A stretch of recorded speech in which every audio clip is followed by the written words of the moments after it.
Hello and welcome to the Game Theory Podcast. I'm your host, Sam Vecenie. Today, Adam Finkelstein joins the show. Bryce Simon is out for this week's NBA draft show because he's out. He's doing things. He lives a life. It's fun.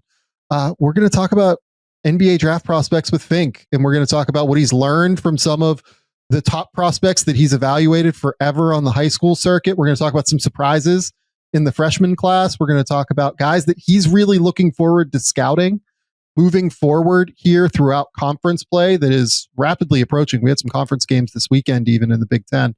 So we're going to talk about all that and more. But first, let's hit the music. They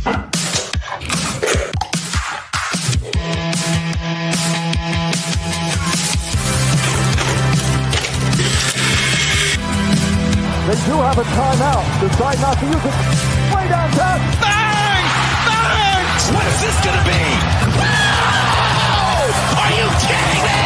Hello and welcome to the Game Theory Podcast. I'm your host, Sam Vecenie. But if you watch the tape, what you will see completely orchestrated this game. Fink, what's going on, man? Not much. I appreciate you having me. I am excited to talk NBA draft and have it be recorded instead of just texting each other about it. It's the best. It was so funny. Like, we just started doing this, not being recorded before we started actually hitting the record button. And I was like, all right, we have to pause. We have to stop. We have to just do this live on the show. And what we started to talk about was this idea of there being like a line right now in the draft class where I agree with you on this. Like, I feel really good about like the top 8 to 9 guys, like somewhere in that ballpark. And then after that, there are some questions that arise for me, right? Like, as much as I really like Cam Carr, I can't sit here and tell you if Cam Carr goes 9th or if he goes 29th, right? Like, you could really kind of give me a pretty wide lens there. And I'd be like, yeah, sure. Sounds right to me. Adam, where is that line for you as you kind of go through your process right now? I'm not sure if this is exactly what you're asking, but the first line for me is at 3, and it has been at 3. It has been at 3 for a while now because going back to high school rankings and over a lot of people 2 years. Has it been? I'm trying to think. I think it's been. Well, there were reclassifications that mixed it up. You know what I mean? So it was like AJ came up to this class and Cooper left this class, but Cam and DP, I think, have been in the top 3 the whole time, and it's basically just AJ swapped in for Cooper. So I want to say, and you can find our rankings history on 24/7, so I can be easily proven wrong. But certainly, from the spring of their junior season on, it was clear to me these were the 3 guys, and it was just in what order. And at that point, it was really a Cam versus AJ discussion, and then it turned into a AJ versus DP discussion. And I was kind of the guy saying, "Hold on, now it's still a 3-person race, at least in the high school ranks, because Cam." And I've said this like ad nauseum. Cam just won everything he's ever played in, so I won't belabor the point because I do every time, but.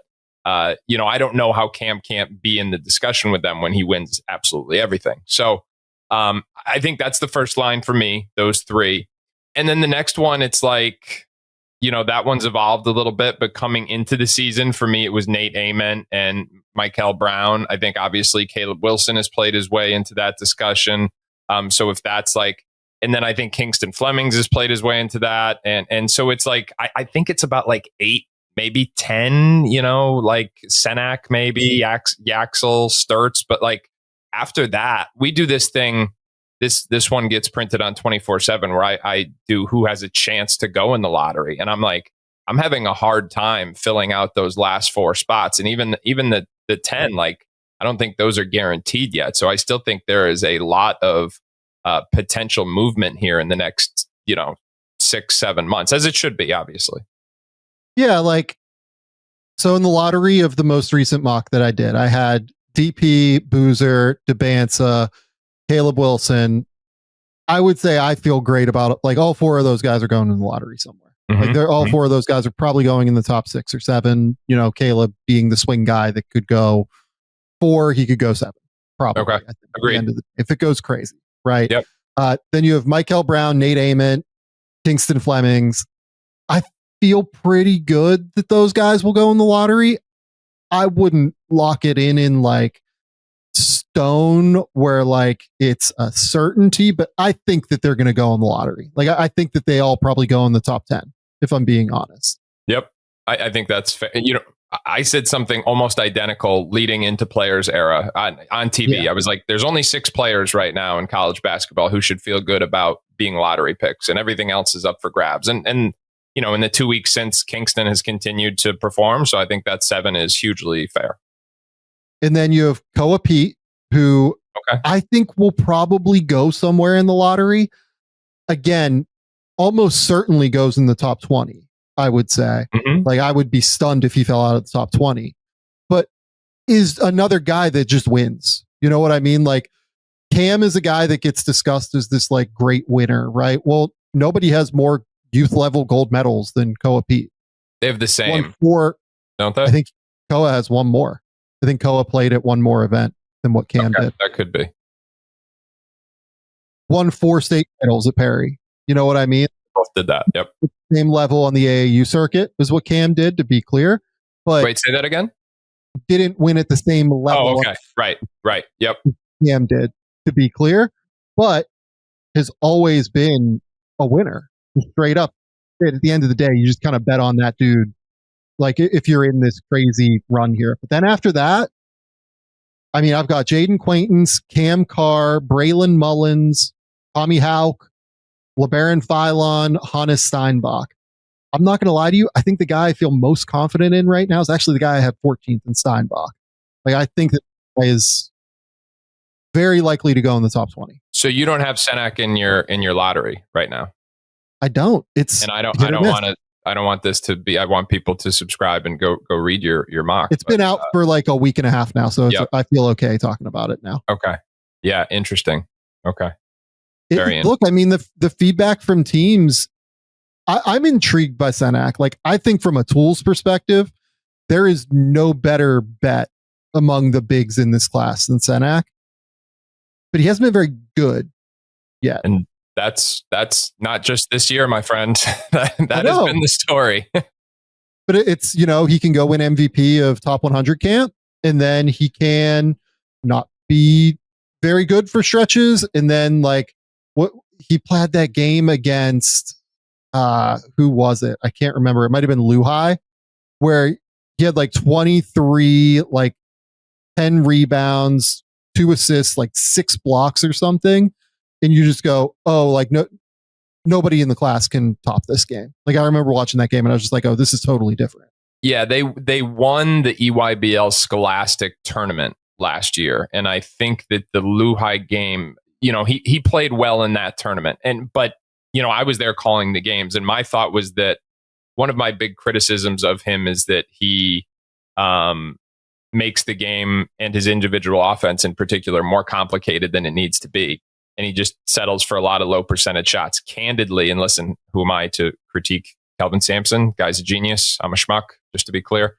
But like, I've been surprised that Houston hasn't done more to get him easy looks, But I think that that's contextual, is what I would tell you, though, because they want to play him and JoJo together. And I do think that, like, architecturally, from an offense perspective, like, the best way to do that is probably using Senak as like the baseline kind of runner from corner to corner, and sometimes spacing in the corner, sometimes in the dunker spot, and using JoJo as like your screener at the end of the day. I'm with you. I just mean, like, steal the guy a couple lobs a game, or when he posts up, teach him to post up under the rim instead of at 10 feet. You know what I mean? Just like basic big man stuff. That's my only like critique. But Senak, like, this has always been the story, right? Super talented, all the tools in the world, maybe the most toolsy big in the class, but there's just a gap between potential and production. That's the bottom, it's just undeniable. I will say this too, like, what's frustrated me most about him is actually not the offense, it's the defense. I think he has just been all over the map in terms of like his coverages and rotations. Like, he's young. He's in a scheme that can be a little bit complicated defensively. Like I'm not going to sit here and write him off now. He's a guy that I was going to bring up in the final section that we're going to do, where we talk about, the guys we're most looking forward to scouting in conference play. Like he's by far the most important one to me. Like I have a good feel for what AJ is. I have a good feel for what Cam is. I have a good feel, honestly, for what Darren Peterson is, even though he's played 2 games so far. Like we just know what that is. I don't know what Chris Senak is yet. Like if you were to put him in an NBA scheme right now, I'm not sure it goes well. Frank. No, I don't think if you're a believer in Chris Senak, I don't think you're a believer based on what he's going to be next year. I think it's based on what you think he could be 3 to 5 years down the road. Like Adam, like I'm not sure he could play in an NBA game tomorrow. Like not just like, like get, minutes and like be able to play like in a rotation or whatever and not be an impact guy. Like I don't know if I would feel comfortable with him tomorrow in an NBA game. I'd feel great about, like I think you could put Cam Carr in an NBA game tomorrow, and his game is so simplified on offense that like I think it would be okay. I don't know if he'd be an impact guy, but like I don't think he would demolish your minutes. Like I worry a little bit about if Senak would, like defensively and in terms of what the role is offensively right now, with how difficult he makes things for himself. Like I wonder if he would actually like kind of tank your minutes a little bit. I mean, I can tell you conceptually which the role could be, but what the role could be and what the role is right now are, again, 2 vastly different things. But I'm hijacking your show here and taking us all out of order already, and I've been on for 2 minutes. So I love it. This is amazing. So where I wanted to start this show, though, is Adam has been scouting these guys for, when was the first time you saw AJ Dybantsa play? 8th grade. So you've been scouting him since 2020. Yep. Basically. Yeah, right after. In Cam, it was actually the last thing I did. The last thing I did at ESPN before I left for CBS. They knew I was leaving, and it was a joke. They said we were at the Milk House at Disney, and they said, "Hey, go to the back courts and let us know which of these 2 freshmen you think is better." And it was at the time it was the kid from Maine and Carlos Boozer's son. That's how they were described. Amazing. Yeah. That was 4 years ago, I think. Yeah. Yeah. So you've just an immense amount of experience with these kids is my point. And where I wanted to start is, what do you think are the new things that you've learned? We're going to remove Darren from this conversation just because he's played 2 games, but about Cam Boozer, AJ Dybantsa, and Caleb Wilson. What do you feel like you have learned this season that you might not have known previously about?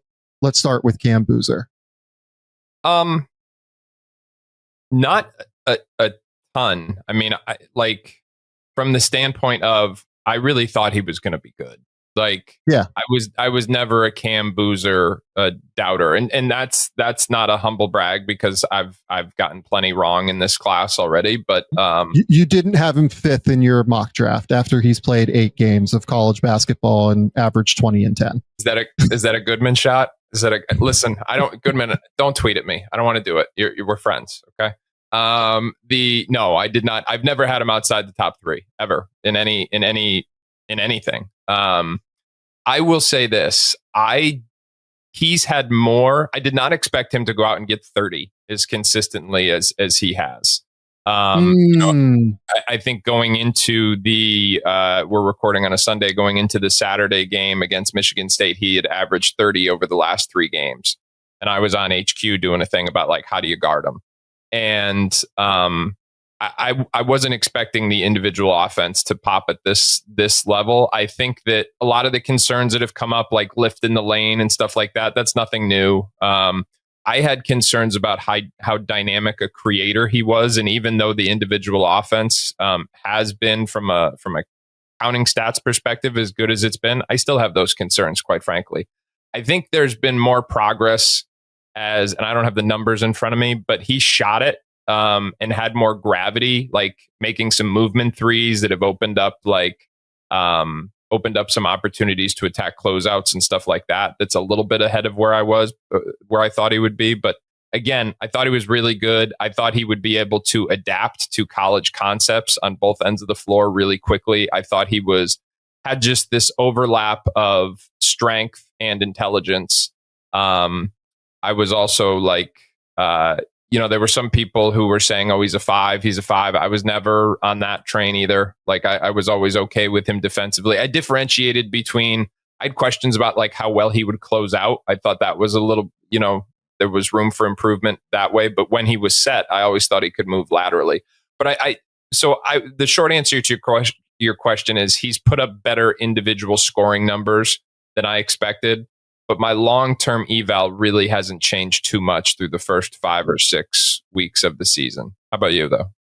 Yeah, and look, I've seen him less than you have, but like from what I've seen, I think that I expected him to. I think what I would say is that the level to which he has adapted quickly and problem solved is even faster than what I expected. Because one thing that I saw early in the season was the idea of his drives and his gathers being problematic and just like kind of bullying guys, like using his shoulders and just being like, all right, I'm just going to get to the rim. And playing against longer athletes, it's harder to finish at the rim, right? Well, against Michigan State yesterday or 2 days ago, I'm sorry,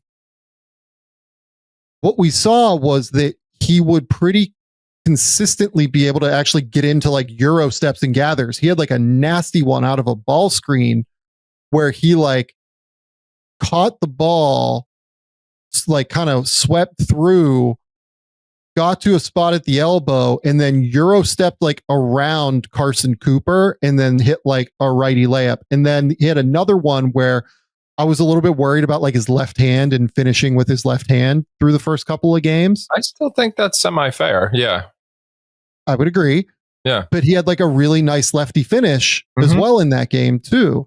So it's the level to which he has like adapted, I think, and quickly solved problems that were like coming up for him early in the season through 10 games, I think has been remarkably impressive. And that's not something that like maybe I thought he couldn't do, or like I thought he was like a no chance that he would be. I just didn't know how he did it.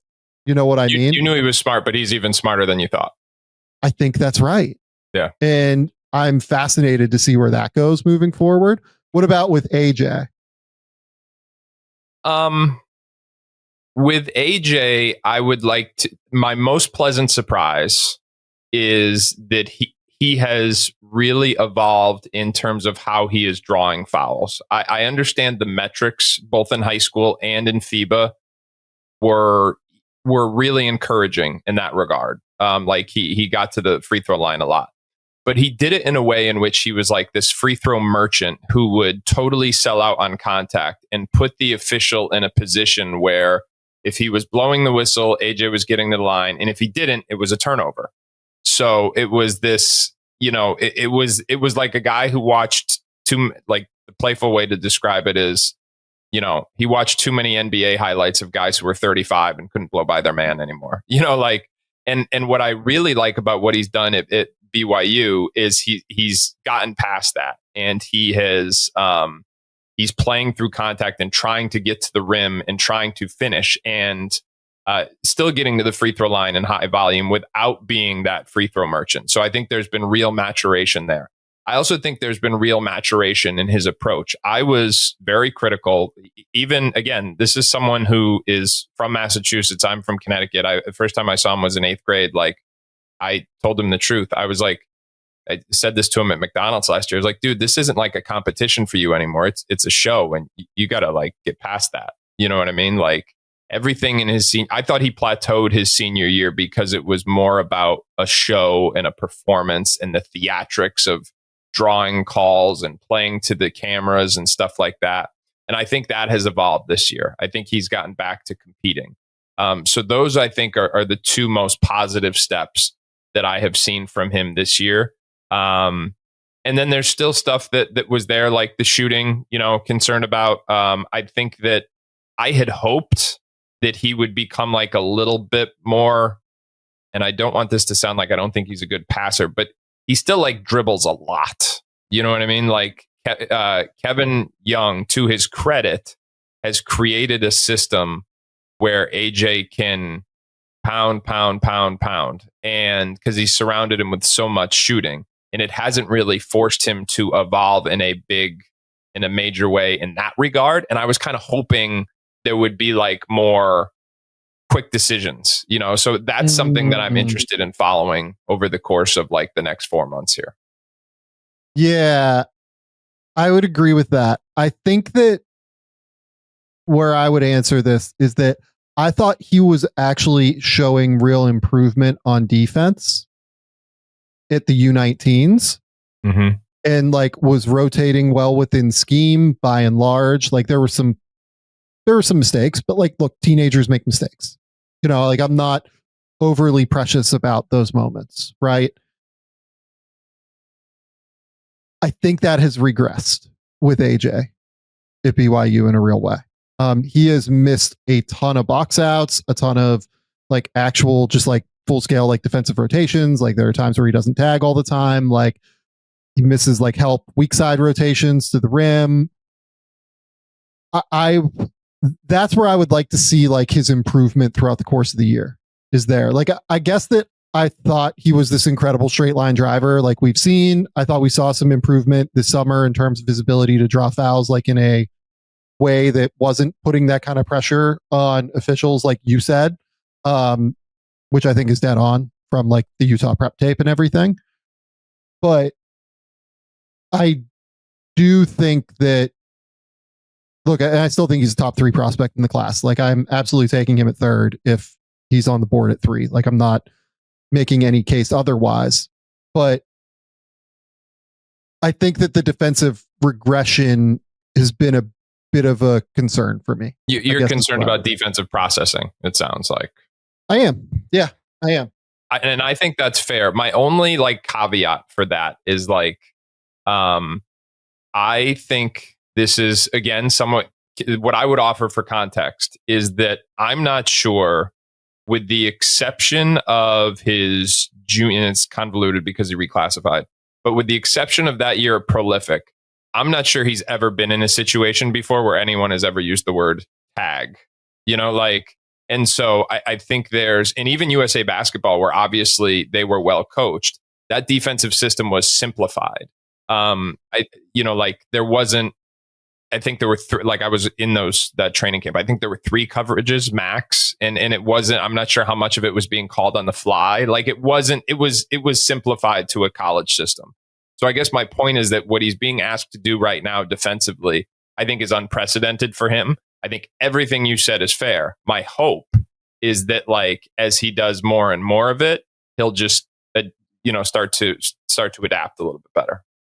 And then what about Caleb Wilson? Because he's the one that's been the biggest like overall surprise to me. Yeah, especially early.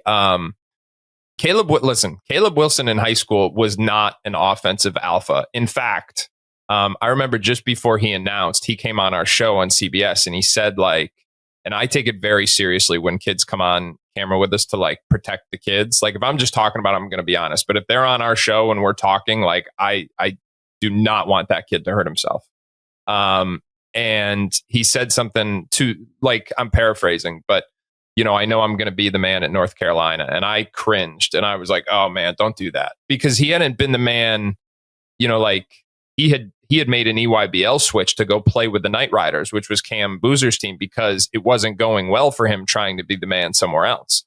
So he had, like in high school, he was this guy who we viewed as not a natural scorer and, trending is more of a secondary guy. So when he came out and made the type of offensive impact that he did, that was more than I expected. And it continues to be more than I expected, to his credit. And I think part of that is he very clearly worked on his game this summer, because those, I don't say that like, hey, he wasn't an offensive alpha. Like, I don't say that after having seen him like 2 or 3 times. I mean, like watching every YBL game and seeing him in high school and McDonald's and, USAB, and like, there wasn't much evidence to suggest he was going to come out and get 20 in like his first 4 college games in a row. So that was ahead of the curve. How it translates and stuff like that. The mid-range touch has been great.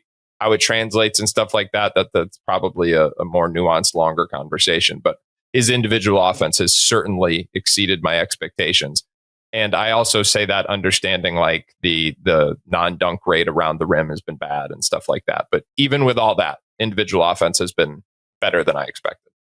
Well, it's interesting because like all of the intel I've gotten on the kid, and you would know this, you know, having talked to him and everything, but like awesome, like kid, like really can like carry a conversation with you and like is very, very intelligent, but also like very confident in himself. You know what I mean? So like, I wonder if maybe like he understood that like his skill level wasn't there yet. And then like the other thing that I was told was like, after he got cut from what was it, the U18 team? I would have to look that up, but one of those teams, yeah, he got just straight like he didn't make the team, which seems crazy now, but like it's just accurate. He like really leveled up in terms of like his approach to things and like kind of changed his attitude on the way that he went about things. Maybe you can talk to that even. Well, what I would say again, just for context, Caleb was one of those guys who was, you know, a top 10 kid right away, you know, whether it was, you know, rankings debut as a sophomore or whatever. And he was in the top 10 right away and he stayed in the top 10. And it looked like in the spring of his junior year, before he made that move to Knight Riders, it looked like he was trending in the wrong direction and he was going to, you know, like fall out of that. And then he joined Knight Riders. And I remember even, you know, the EYBL as a whole hadn't been as encouraging as we were hoping, but he really rebounded and played well in that like secondary role when they won the Peach Jam Championship. And it wasn't just Cam. It was Cam Boozer. It was Caden Boozer. It was Dante Allen. It was Alex Lloyd. Like they were, I think Caleb Gaskins was on that team too. So like they were loaded. And he was flying around the court, making plays defensively, was really good on like, you know, he's a 1 or 2 dribble guy. And seemed great in that role. And everybody, and that seemed like translatable. So I think that context about his overall arc, you know, helps illuminate the conversation a little bit and also adds some credence to what you were saying about like, hey, it seemed like he was plateauing and then there was an extra, you know, thing of motivation and then he took a jump. Yeah. So he's an interesting player. Like, I think that I think I just completely got the eval wrong on him, like coming into the year. And like, I try to figure out why that is. And I think like maybe mentality, like not knowing the intel yet on the kid, like maybe played that role. Cause like, I thought that he would be like a questionable offensive player for them and like an awesome defensive player and like wreak havoc everywhere. And honestly, like I haven't really liked the defense so far. I think he's been kind of a mess off the ball and like is switchable and like has moments on the ball where he's quite good, but like I haven't loved the defense in the way that I expected. It's just a weird, he's just this nuclear, incredible athlete that if you like, I'm trying to imagine him going to the Indiana Pacers this year. Like I'm like willing that to happen. Jarris, Wallace, Walker. Yeah. Well, yeah. Just like give him a chance to learn under Pascal Siakam and then come in bench units and just like sprint up and down the court and be amazing in that scheme. You know what I mean? Like that would be amazing. I think that's the thing too. He's a total athlete. Like he's bouncy. He's got multiple jumps. He really covers the court. He can slide. Like he does all the things. And the hard part about projecting guys defensively in high school is so much of it. And this is a theoretical rabbit hole that we don't have to go down, but so much of it comes down to physical tools. And because Caleb had all of them and had like a desire to compete on that end of the floor in high school, those are kind of all the boxes like that we have to check. There's not a ton of opportunities for us to analyze like defensive processing. You know, that's why I like USAB. You see it more, but not to the same extent you do in college. So I guess that's my long way of saying what you projected and expected, I think is what everyone who saw him was expecting too. To his credit, he's just gotten better offensively. Yeah. No, he really has. Another thing that's gotten better is Mizzen Main over the years. They're a fantastic, fantastic company. You know the saying, look good, feel good? The problem is that most dress clothes only check one of those boxes. they might look sharp, but they're stiff, they're hot, they're high maintenance. I hate wearing dress clothes. It's really just miserable. But Mizzen Main has always made it quite easy.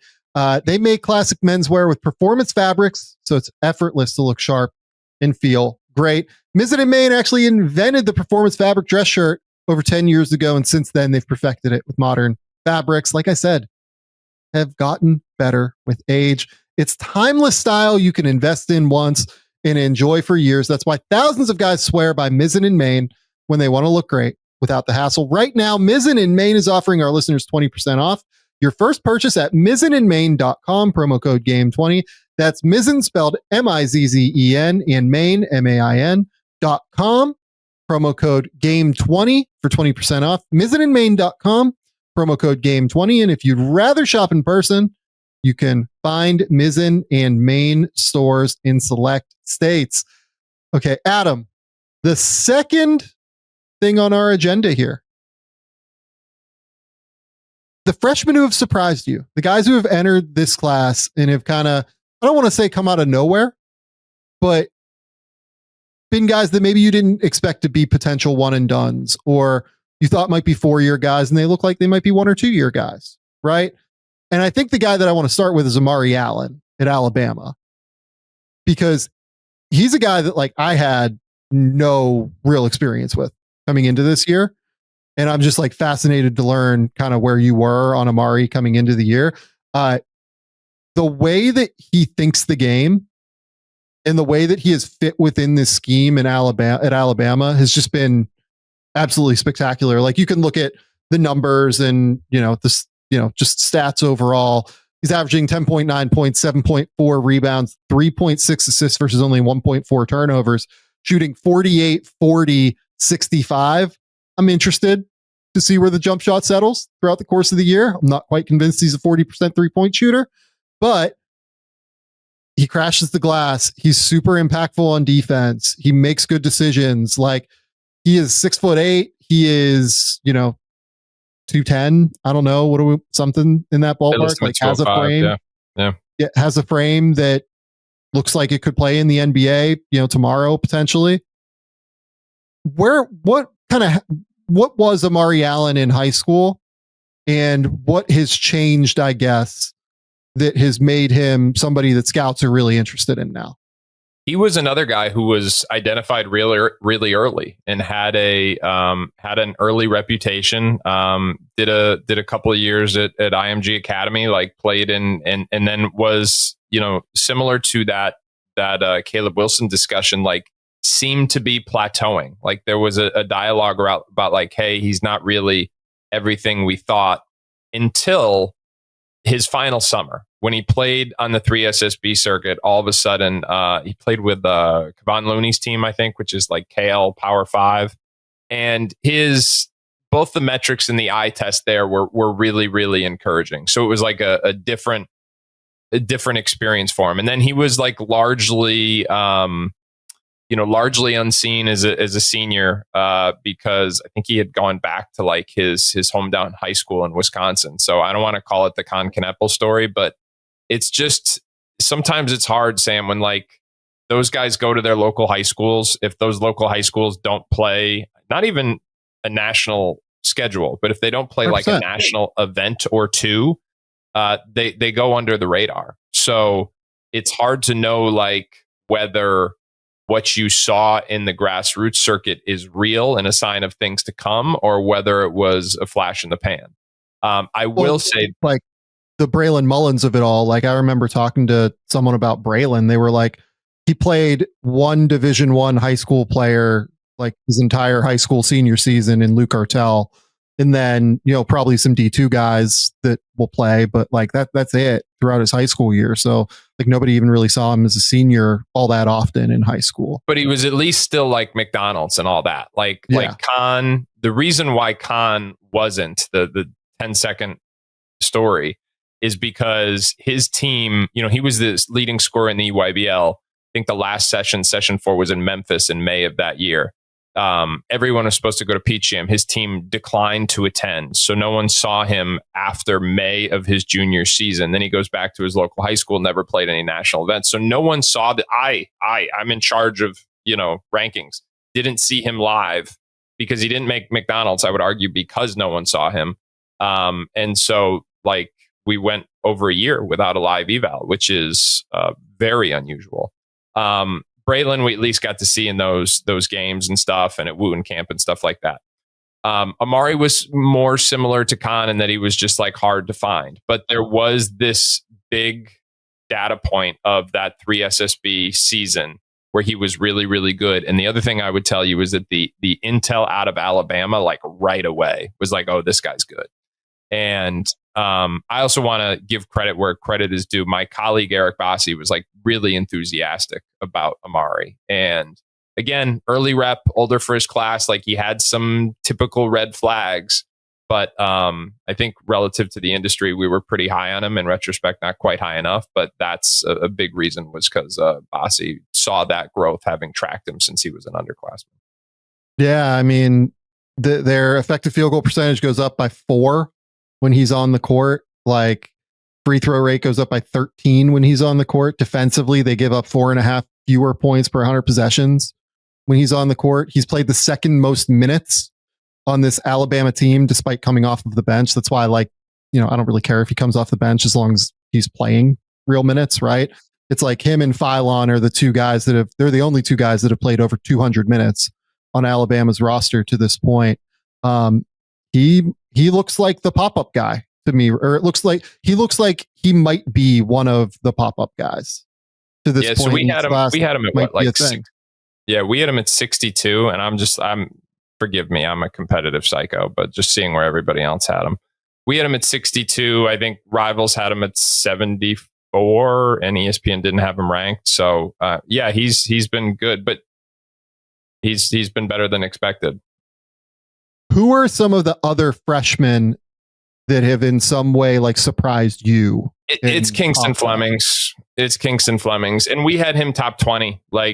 So we were high on him clearly. It's funny. I just spoke at the Puma directors meeting, and anyone who's in this room is going to laugh at this story because I was like going through our process and someone raised their hand and was like, well, if you couldn't see Kingston Flemings was better than Darius Acuff, you don't know anything. And I was like, well, most people thought that, but in retrospect, I understand why you're saying that.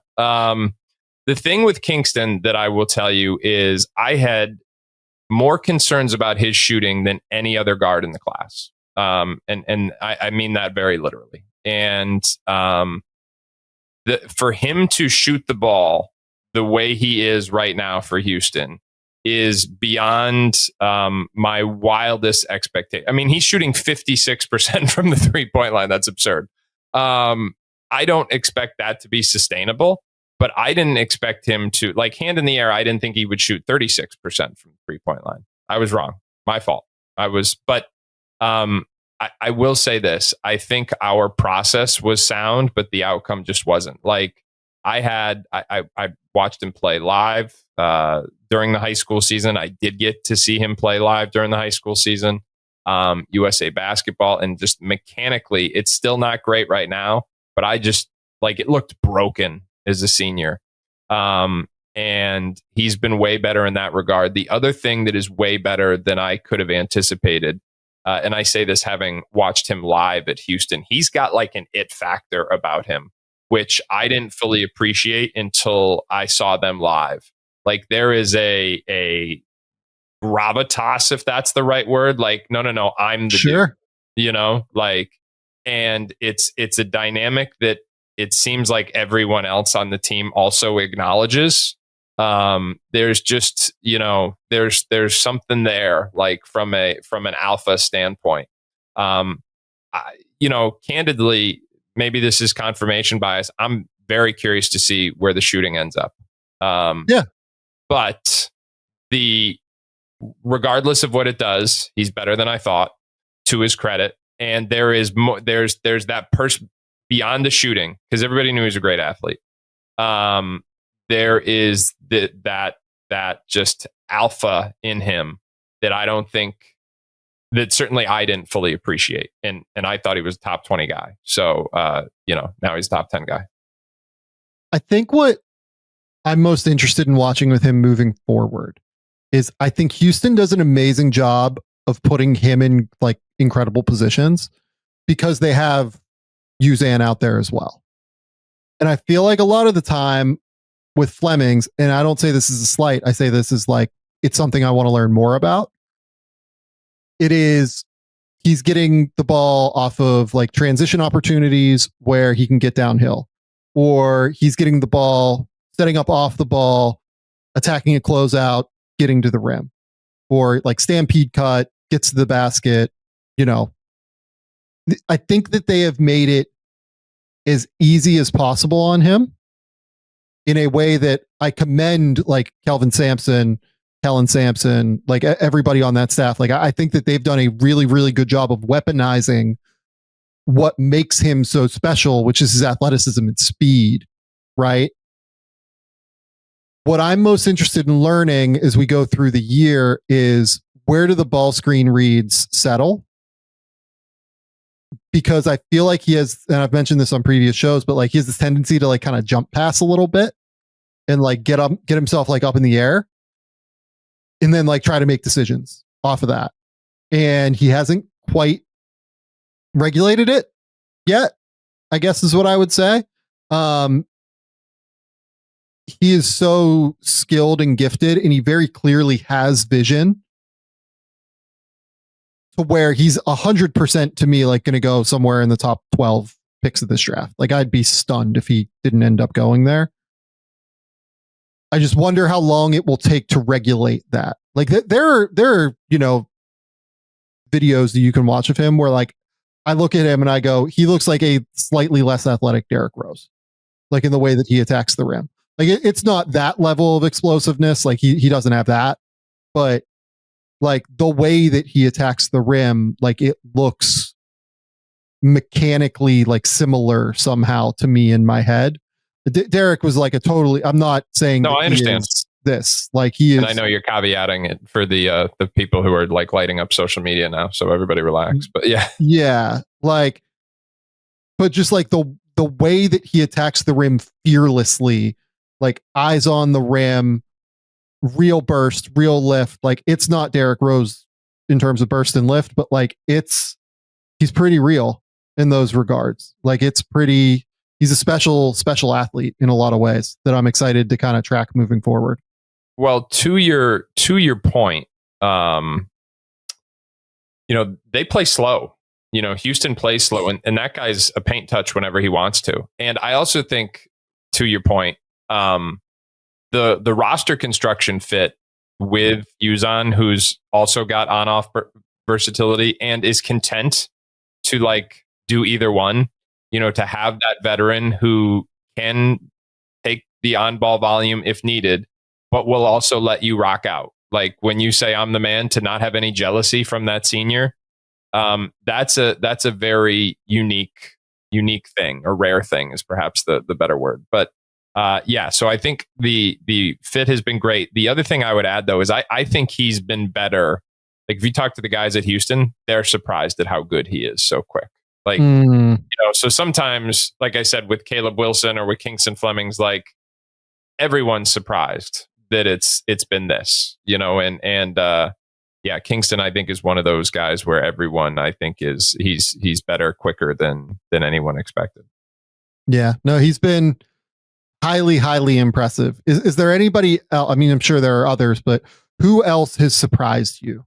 I don't know that it's in the one and done conversation, but like Ibuka Okori at Stanford is not in the one and done conversation. But he's been great. And this is a guy who was committed to Harvard last October and then, you know, reopened it. And he's been awesome, better than expected. But for the most part, I will say, like, I feel largely good about where our rankings were at. Like, you know, my answer in these meetings when I was called stupid for the Kingston Flemings, I was like, listen, if my biggest miss is a guy who was ranked 20th, like, I'm okay. You know, like, I can like the one that people that I've literally texted you about, I was like, how did people miss Keaton Wagler? Like that. Oh, yeah. Can I tell that story, please? Can I? Yeah. Cause you guys had, the reason I texted you is because you guys were the only people I saw that like had him ranked. Right. And right. Like, and our system is such that, Bossy and the other guys in the team like start building out the underclassmen rankings. And I don't watch any 15 and under games. I'll watch a select few 16 and under, but I'm trying to get like, early evals on like USA basketball and maybe a couple select camps of the underclassmen. For the most part, between the draft guys and the seniors, like I'm maxed out at that. I have still to this day not seen him play live. And my objective is to see every kid we rank play live. And usually I miss less than 5 a year. So I still have not seen him play live because I don't even recall what circuit he was on, but he was not on a major circuit. And it was not, again, this is someone that like Bossy had gone to track down. And we didn't get the sense that he was a priority. If we had known that he was going to be this good, this quick, I would have found a way to see him live. But that was not anyone's expectation. So, guys on our staff had seen him, obviously. But the next time I see Illinois live, it'll be the first time I see him in person. And that is, that is the exception and not the rule. Like I said, there's less than 5 guys a year. In fact, this year, I think by the end of the year, I will have seen all 150 guys live. So that's the goal every year. And he's just the one who slipped through the cracks because of circumstances. Yeah, and shout out to Bossy. I mean, he's the reason that you ended up ranking him. I feel like this is the Bossy love podcast so far. I know. I hope he watches and I'll get a text and stuff. But, should have been higher, but that's all right. Yeah. No, I mean, Wagler's been really interesting. And that was one where like the Illinois coaching staff just like immediately was like, look, we don't know if it's a one and done, but like this is a guy that will play in the NBA at some point. You know what they're doing too, and you can look at their roster construction plan this year. Like they're taking, I don't know whether it's low or no NIL guys, like from high school early on to fill out their roster. And so initially the expectation is, oh, Illinois took a kid you never heard of. All right, they do that. You know what I mean? They're filling out the back end of their roster. Like that's what they did in this 2026 recruiting class too. But this obviously wasn't that. You know what I mean? So there were all these different things that made you think like, oh, you're not missing anything here, but we were missing something. Yeah, I mean, look, the Balkan boys are pretty fun in Illinois right now. It's very enjoyable to watch. Obviously, they beat Tennessee on Saturday in a game where another bit of a struggle bus show for Nate. Who's your favorite prospect on that NBA prospect on that team? We have literally done this segment on this show. Okay. And I think that Wagler is my answer long term. Okay. Yeah. I think that I would bet on Wagler among this group. If you made me pick one of the Balkan boys, I might say Tomislav Visic is the one that like I trust the most, maybe. Mirkovic probably is like the highest upside of these guys. Like if it all really comes together. But Tomislav is just massive and he shoots and he like seems to know where he's supposed to be on defense. Vonimir, like I'm just like I've never really gotten that totally. Tomislav was always the one that started for the Croatian youth national teams and everything. Like Tommy was always the one that I liked. But if it all comes together for Mirkovic and he like really shoots it from distance and everything, like that's probably the high swing. But then there's do we call Andre like the fake Balkan boy, where grew up in Cali?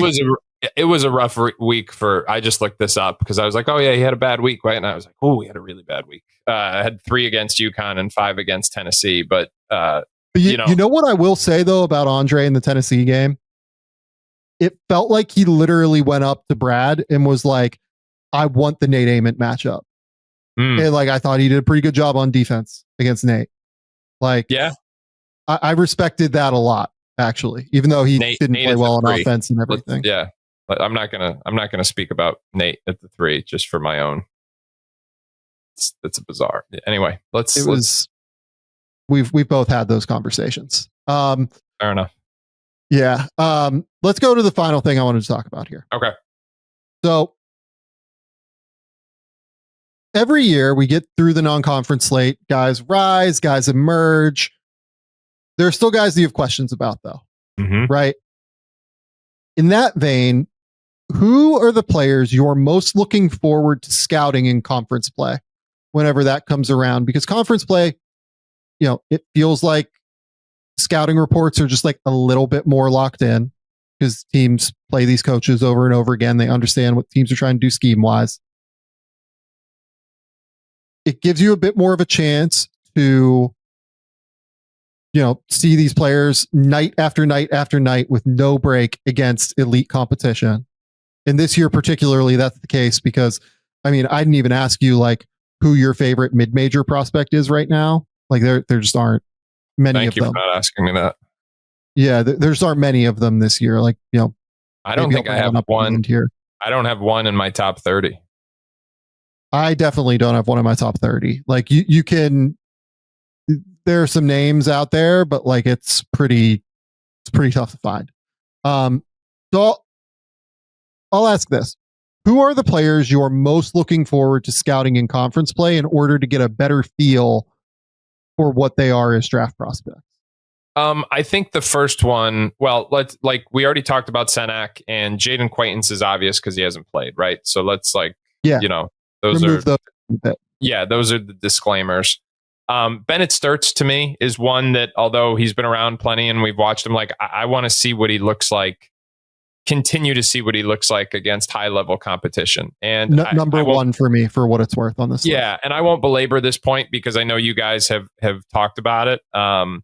But seeing how much of his success is contextual to that system, even though you're still watching him in that system, like that's literally the $1 million question, I think, right now for NBA scouts. Seeing, rim pressure, on-ball defense, physicality, athleticism, like all that stuff. That to me is number one. And I will say, I really want to see him live too. That's something that I'm trying to figure out because I think some of those nuances are in person. To me, sometimes the in-person eval can reveal more. So I think he's number one on my list. It's the paint touch factor for me. Yeah. It just really feels like he struggles to get paint touches even out of ball screens sometimes. That guys, at this level are kind of able to recover against him, and he struggles to maintain that advantage. He knows how to slow down. He knows how to like play at pace, but it just feels like because he's not strong enough a lot of the time, the guys are able to kind of get back in front of him, and he can't keep them on his hip. Like I felt like we saw that in a pretty real way in the Michigan State game, honestly. But I even thought we saw like he went off against Ole Miss and just shot the lights out, right? But I even thought in the Ole Miss game, like those guys like didn't really have a ton of problems getting back in front of him, right? It's just that he, obliterated and, I think drilled like 6 threes in that game and was fantastic. Can I ask you a hypothetical though? I don't mean to flip this on you. What if he can't pressure the rim? What if he's just the guard who brings it up, makes ball screen reads, and plays off somebody else's penetration? Like, I think that's his most likely role anyway. Like, let's say it turns out he can't really pressure the rim. What are the long-term implications of that? So I think it diminishes his passing ability a little bit because you can't get paint touches. You're not as capable of collapsing the defense and then taking advantage of the vision that he clearly has. Mm-hmm. And I think it makes the defense even more important. And I think it also makes his off-ball movement even more important. And I've been a big believer in this idea that his off-ball movement is not as bad as what some people think. I think that Iowa uses him as a decoy sometimes, where he will just stand still or stand out high on possessions in order to get him like active rests during games because he plays 40 minutes a night. Because I don't think there's a whole lot of improv going on there in Ben McCollum's system. Like I think he's doing what he's told to do. 100%. That I completely agree with you. That's why, like, I think that they build in these moments into games where he's getting like active rest on the court so he can stay out there all the time. And look, like, on Saturday, like he was fantastic against Maryland too, by the way. Like was really great, actually hit, 6 2-point jumpers and, didn't pass the ball like at a super, super high level, but like never turned it over and had 25 points, right? So like, I don't think you and I think wildly high of Maryland, but that's a high major team that he looked really good against again, right? So it's something to track, I think, against the teams like Michigan State, like Thursday, which is I would argue like his biggest game of the year actually isn't in conference play. It's coming up on Thursday against Iowa State, because that Iowa State defense, I mean, I don't know if you watched the Purdue game on Saturday, but I saw him live in Vegas. Yeah, that's right. You did see Iowa State live, but like that defense is fierce, and Joshua Jefferson is elite. Eamon Lipsey is one of the best point of attack defenders in the country. Like, and he was hurt. That is like the other freshman's really good too. I can't pronounce his name, but he was a Buko Corey's teammate at Brewster Academy last year. Yeah, Kilian Torre. That's it. Yep. So he's the one. Yeah, Lipsey got back against Purdue, was his normal self. 9 points, 8 assists, 0 turnovers, monster defender. So a lot of bodies that they can throw at first. Yeah. Go ahead. I was just going to say my Iowa State hot take is Milan Momcilovic is an NBA player, the slowest player in the NBA, but still an NBA. Like that shot making, I just think he's on somebody's roster. Yeah, I think it's very possible. My hot take is that Joshua Jefferson's an NBA player. Like, 100%. Yeah, 100%. Yeah. Like, I think he's playing in the NBA at some point. So, yeah, no, like, actually, next year he will play in the NBA is the reality, because he has this year of eligibility left, and that's it. So, yeah, like, they have multiple guys that they can throw at him. I think Eamon Lipsey's probably going to get a two-way or an E10 or something, like, from an NBA team, and will end up playing in an NBA game at least. So a lot of bodies to throw at starts. I think that he is the answer to this question. I think Amari Allen is another answer to this question. I think that Neoclis Avdalas is like a big answer to this question, because I want to see, obviously he has fallen off a little bit in terms of the way that he has played, over since the Providence game, basically. Would like to see if he can continue to knock down shots. Can he get to the rim consistently? What does that look like against high level athletes? He's big body, is able to kind of carve his way into space, but hasn't quite gotten to the rim as much as I would have liked this year. The other team that I'm really I can't get a handle on, and I'm fascinated to hear your perspective on this, is Arkansas. Darius Acuff has been remarkably productive, and Malik Thomas has been remarkably productive. And I kind of just don't enjoy watching them play, to be honest with you. Like, Darius Acuff, like, is dribbling the ball, and like that just won't work in the NBA. You can't, but like, Darius Acuff is a really, really good basketball player. I don't think that he is so good as to be that ball dominant in the NBA. You know what I mean? Like, that level, that standard is exceptionally high. And if he doesn't meet it, he's like a backup guard, right? Because of the way that he dribbles the ball into the ground.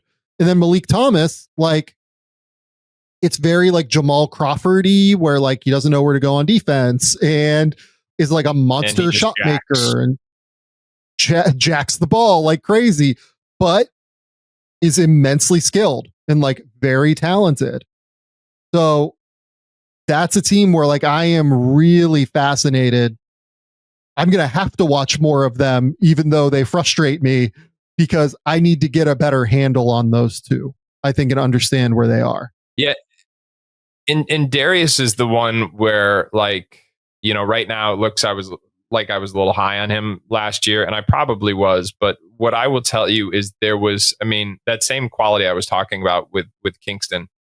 There wasn't a player in high school basketball, and this is going to sound like a big statement, but I'm going to stand by it. There wasn't a player in high school basketball last year who could take over a game other than Darren Peterson, like Darius Acuff. Like, come on, guys, climb on my back. I'm going to lead us to the win here. He had, again, just this it factor. There's just a little bit like, physically, I just wish he was like you see him in college. I'm like, oh man, I wish you were just like a little bit bigger, a little bit more bursty and stuff like that. I really do think he's trying to embrace being a true point guard. Again, some of that it is better than what it's been when I've seen him, for what it's worth. Like, it's just that it's kind of on his terms to me though too. Like it's dribble, like making plays because he has the ball in his hand a ton. I'm not saying he doesn't have vision. I think he does have vision. Yeah. But like it's a lot of dribble. Okay, I've now dribbled 13 seconds out of the shot clock. Now I'm going to drive and I'm going to like try and find a kick out. Right. I'm not going to lie. I think and I'm not going to criticize the coach, but I find the evals on Calipari coach teams to always be some of the most difficult ones, because you're just always trying to say, okay, how does this fit in a different context? And, I think like even Darius, and I've got to check even the shooting has been a little bit better than I expected. If he's still, it has been. Yeah, he's at 42% from three. The passing has been really good. I think he's at 18 assists in his last couple of games, but he's just not separating or putting as much pressure on the rim. There have been some correlating concerns defensively that have just, but yeah, he's worth a watch. I mean, like Carter Knox, man. I mean, nothing, I mean, I'm just kind of assuming he's not a this year guy right now. But isn't there always like that is the logical response, right? But every year there's a couple guys who are in like the shouldn't be this year, like the Peyton Watsons of the world, right? No one thought that dude was getting drafted. He goes 30th and now he's a good NBA player. Like, and so I ask myself rhetorically, given how complicated evaluating players on Cal's teams can be, like, could Carter Knox be that guy? I don't know. But I am like asking myself that. So to your point, they are a team that I feel like I'm going to have to continue to watch and see where it goes. Malik is exactly who I thought he would be, though. Like every time I watch it, I'm like, yep, that's Malik. Terrible shot. Yep, you're on a heater. Yep, that's Malik. Like that's Malik is exactly who I thought he would be. Good and bad. I'm going to go off the radar for my last one here. And okay. Have you watched Vanderbilt yet? I have not, but I know who you're going to say, and I saw him in the USAB trials this summer. Is he that young? He might be that young. Tyler Tanner. He is that young. Vandy. Yep. He was at the trials this summer. Yeah. This team is awesome. Part of this could be like confirmation bias on my part, because like I want to watch more Vanderbilt basketball. I love watching this team. I think they rule. Like their offensive scheme is so fun.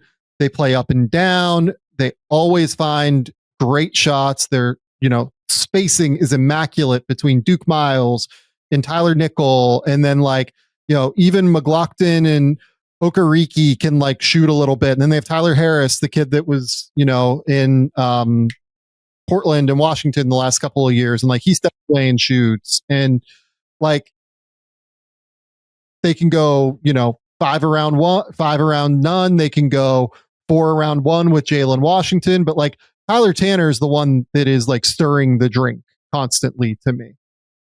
And like, I don't know, man. Like he is so small, and I am avidly against small guards. Like I talked to a coach that played them, and he was like, yeah, he's probably like 5'10". I know he's listed at 6 foot. I can tell you exactly how tall he is because I have the stuff from the summer. And forgive me, I'm looking down at my phone. He is without shoes, he's 5'10" and 3/4. Yeah. So with we'll be shoes, listed 5'11" in the NBA. With shoes, 5'11" and 3/4. He does have a 6'4" wingspan, so he's long, but he's really, really small.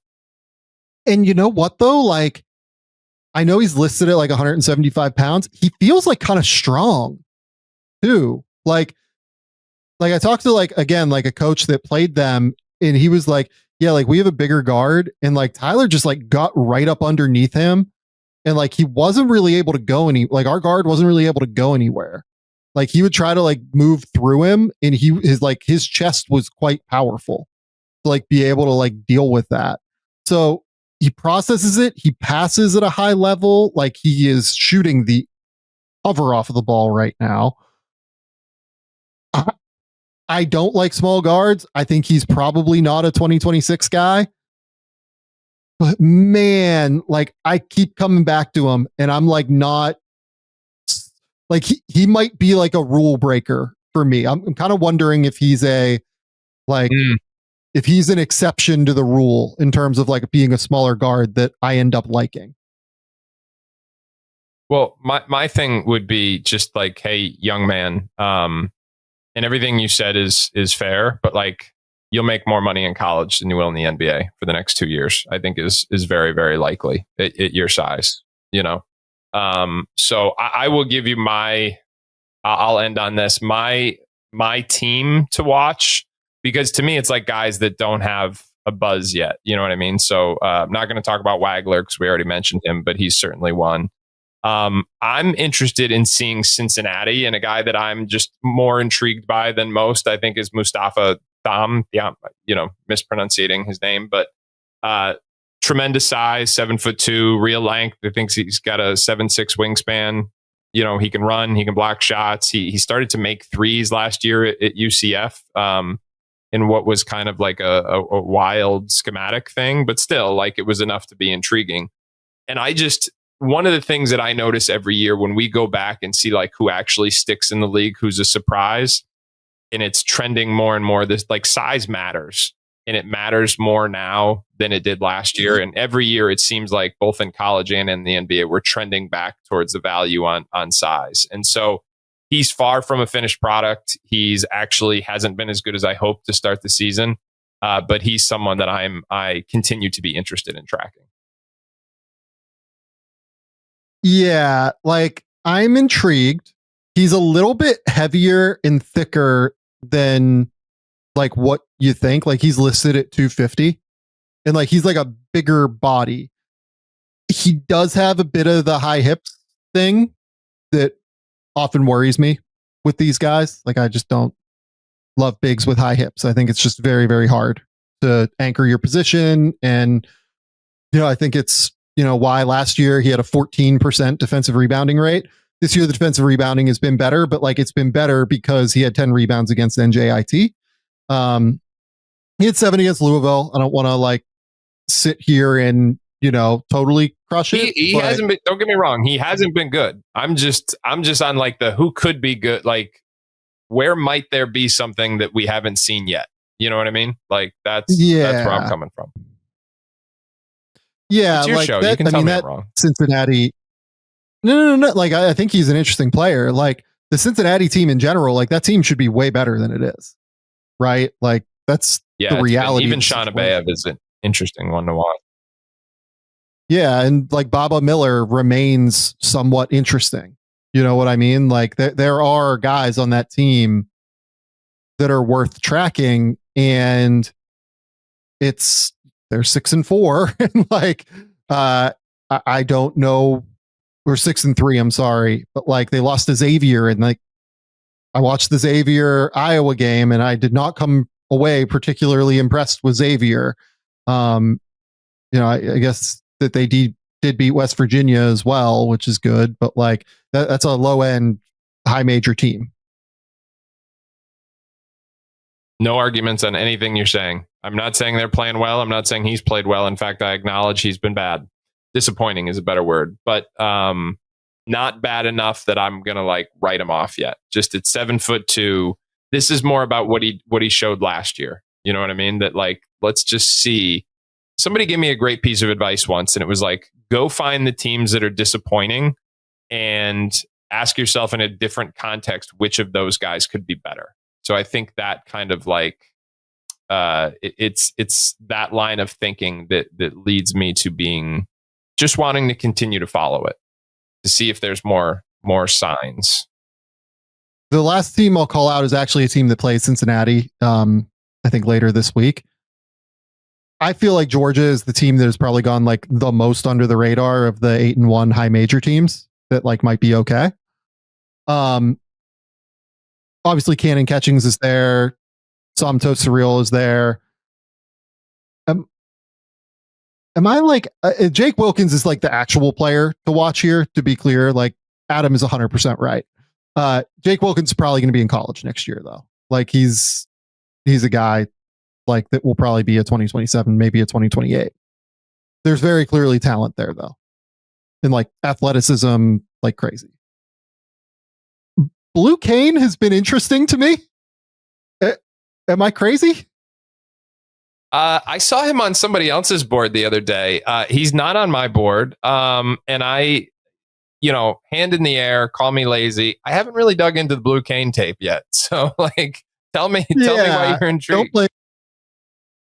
Yeah, like I think he uses the threat of the shot well. I think he makes good decisions. I think he's been pretty active on defense to this point. He's 6'5", like 200 pounds or so. Like, I'm not sitting here saying like he's an NBA player for sure. There have been enough signs to where I am curious, at least, because he has been as efficient. I think there's only one way to smart. There's only one way to settle this. It's Blue Kane versus Mustafa Cham. And if Mustafa's a pro first, dinner's on you. And if Blue Kane is a pro first, dinner is on me. I think that's really the only fair way to handle this moving forward. So this is really interesting. This is a fascinating bet, because in my head I'm going, oh well, like Thiam is probably going to go pro after. Maybe he goes pro, maybe he transfers, who knows? But like Blue Kane has one fewer year of eligibility. So like I have the inherent advantage there that like if these guys just run out of eligibility, like I might like have the edge there. Thiam is obviously like a more interesting prospect than Blue Kane. But like, do I trust each of these guys like so little that I just bet on the guy who has like the sooner eligibility ending? Like, it's kind of a good bet in that way. Yeah. That might be the logic. I'm in Blue Kane versus Thiam. Okay. I'm glad that this is where we ended. We ended on Blue Kane versus Mustafa Thiam. It couldn't end any differently. Couldn't end any better. Adam, tell the people where they can find your work. Tell the people what's going on. You can find me on all draft related stuff is cbssports.com, CBS Sports College Basketball YouTube page. All high school recruiting stuff is 247sports.com, which is the CBS Sports high school recruiting division. So it's all under the same stuff. And just wanted to thank you for having me on. It is always a blast and always makes me think, which I really do appreciate. We'll do this in like a month or two again. It'll be really fun, and we'll run through Sebastian Williams-Adams and Trey McKinney and all the fun guys that are definitely not going to be in this draft class probably. But we'll try to stick to the more draft guys next time. We went deep for the people this time. I hope you all enjoyed it. Go to the Game Theory Substack, gametheory.substack.com. Ton of player breakdowns over there, from Cam Boozer, which went up yesterday, to Hannes Steinbach a couple days ago against UCLA. There's just a ton of stuff for you up there if you're an NBA draft fan. We'll do some young NBA players as well. Go over there. Go to The Athletic. Keep me employed over there. Trade deadline big board probably coming early next week, something like that, somewhere along those lines. So that will go up, but that's all we got here. Until next time, we'll be back on Friday. We'll talk soon. Bye.